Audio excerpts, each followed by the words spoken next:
एक विधवा महिला होती है जिसकी उम्र 40 वर्ष होती है और उस महिला का शव एक खेत में मिलता है, जिसे देखकर सभी लोग हैरान हो जाते हैं।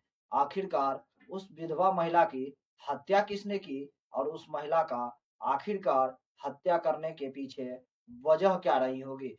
इस तरह वो महिला के बारे में जब पुलिस पूछताछ करते हैं और अगल-बगल के लोगों से जानकारी जुटाना शुरू करते हैं, तो पता जो चलता है वो बहुत ही बड़ा हैरान कर देने वाला राज था कि आखिर एक विधवा महिला की किसी ने हत्या क्यों की होगी और इसके पीछे की वजह क्या है। तो आज की इस कहानी में सब कुछ विस्तार से जानेंगे कि आखिर उस विधवा महिला की हत्या किसने की और हत्या के पीछे का कारण क्या था। नमस्कार दोस्तों, मेरा नाम है सुशील पंडित और आज की जो ये कहानी है बहुत ही आश्चर्यचकित और हैरान कर देने वाली है।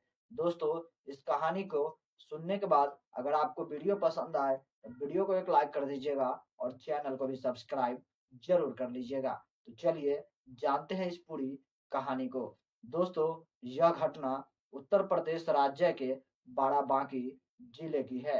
उसी के अंतर्गत फतेहपुर थाना क्षेत्र होता है। उसी थाना क्षेत्र के इलाके की ये घटना है। दरअसल एक महिला होती है जो कि विधवा होती है। उसके पति की मौत लगभग 3 साल पहले हो चुकी थी और उस विधवा महिला की उम्र लगभग 40 वर्ष होती है। उसके पति के गुजरने के बाद उसके जो 2 बेटे थे, एक बड़ा बेटा होता है जो कि दूसरे राज्य में रहकर मजदूरी का काम किया करता था और उसका एक छोटा बेटा होता है जो घर पे ही रहा करता था।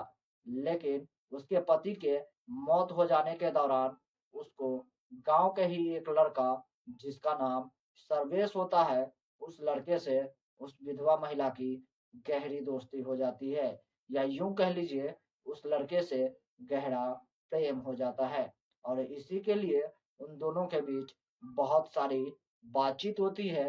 दोनों एक दूसरे से बहुत ही ज्यादा प्रेम करते हैं। लेकिन मामला तब गड़बड़ हो जाता है जब सर्वेश उस विधवा महिला से लगातार बातचीत करता है और फोन करते रहता है। इसी से लेकर उस विधवा महिला की गांव घर में बदनामी होने लगती है और वो विधवा महिला उस सर्वेश का फोन नंबर को ब्लॉक कर देता है। बस यही वो राज है और यहीं से वो क्राइम सीन शुरू होता है जहां पर उस विधवा महिला की हत्या करने की प्लानिंग हो जाती है। दरअसल वो विधवा महिला की गांव में जब ज्यादा बदनामी होने लगती है तो वो विधवा महिला उस प्रेमी का यानी कि सर्वेश का फोन नंबर को ब्लॉक कर देता है और वो उसका कॉल ना आए इसलिए वो ब्लॉक करके अपने काम में व्यस्त हो जाती है और सर्वेश लगातार उसे फोन करने की कोशिश करता है, उसका पीछा भी किया करता है। एक दिन जब उसको अच्छी खासी मौका मिल जाता है तो वो खेतों में जाकर छिप जाता है और उसी दिन वो विधवा महिला खेतों में जाकर किसी काम से जाती है और उसी समय उस सर्वेश को ये मौका मिल जाता है और वो उस विधवा महिला की गला रेत कर हत्या कर देता है और हत्या करने के बाद उसके ही चेहरा पर उसकी साड़ी से ढककर वहां से फरार हो जाता है। जब वहां पर सुबह-सुबह लोग जाते हैं, जो महिलाएं होती है, वो उस खेत की ओर जाती है, तो वहां पर इस तरह एक महिला को पड़ी हुई देखती है।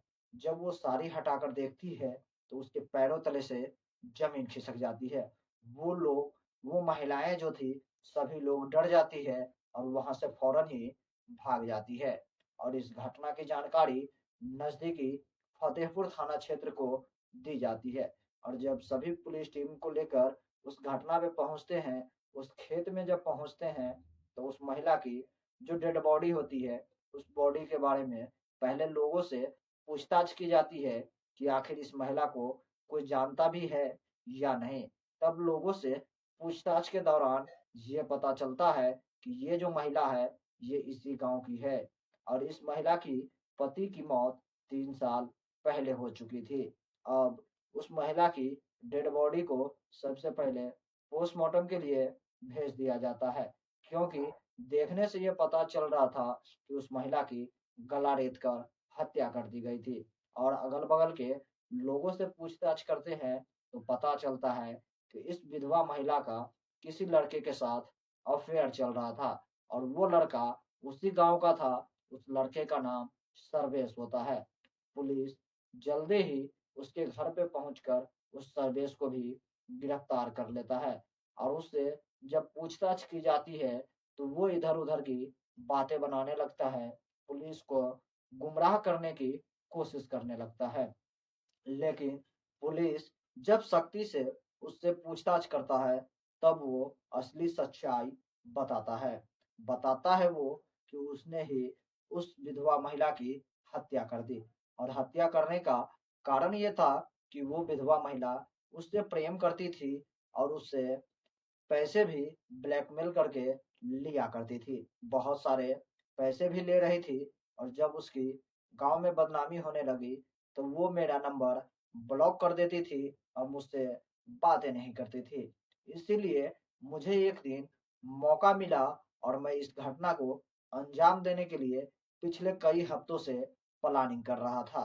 और एक दिन जैसे ही मुझे खेत में इस महिला की हत्या करने का मौका मिला, फौरन ही इस महिला की मैंने हत्या कर दी और यहाँ से फरार हो गया। पुलिस के सामने इस तरह वो इस सारी घटना के बारे में विस्तार से बता रहा था और पुलिस इस घटना की जानकारी को लेकर उससे ये भी पूछताछ करता है कि जिस हथियार से इस महिला की तुमने हत्या की, वो हथियार कहाँ है? तब वो सर्वेश उस हथियार जो चाकू था, उस चाकू के बारे में भी बताता है और सारी सबूत और जो हथियार थे, मर्डर वेपन, वो पुलिस अपने कब्जे में लेता है और सर्वेश को कानूनी कार्रवाई के लिए जेल में भेज दिया जाता है। दोस्तों, इस तरह आए दिन हमारे समाज में ऐसी-ऐसी घटनाएँ देखने को मिलती है, जो बहुत ही ज़्यादा आश्चर्यचकित और हैरान कर देती है। दरअसल कई ऐसी महिलाएँ जो कि विधवा होती है, उनको आजकल के लड़कों से प्रेम हो जाता है, जिसमें या तो उस लड़के की हत्या हो जाती है या उस विधवा महिलाएं की हत्या हो जाती है।